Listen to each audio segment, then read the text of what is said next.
మన జనసేన నాయకులు కూడా చెప్తున్నా, కూటమి నాయకులు కూడా చెప్తున్నా, పనిచేసే నాయకులు మీరు వెన్నంటి ఉండకపోతే, ఎలక్షన్లు అయిపోయింది మా పని అయిపోయింది అంటే, నేను నిజంగా అలా అనుకుని ఉంటే ఈ రోజున మీకు ఉప్పాడ ప్రొటెక్షన్ వాళ్ళు ముందుకు వెళ్ళదు చెప్తాను. మీరు ఇన్ని సంవత్సరాలు ఉన్నారు, ఎవరు తీసుకెళ్ళారు చెప్పండి. ఈజీగా మాట్లాడి సరిపోదు, అక్కడ నువ్వు కన్విన్స్ చేయాలి. ఎందుకని 100 ప్రాజెక్టులు ఉంటాయి స్టేట్ గవర్నమెంట్, ప్రయారిటీస్ ఎందుకు చేయాలి?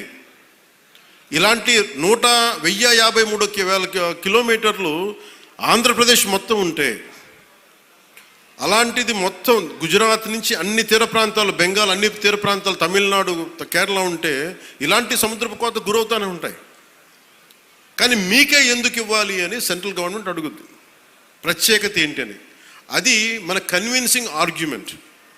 ఎందుకు పనిచేస్తే, నువ్వు దేశ నిర్మాణం కోసం పనిచేసేవాడివి, మనుషుల్ని విడగొట్టేవాడివి కాదు, నిలబెట్టేవాడివి, అండగా ఉండేవాడివి.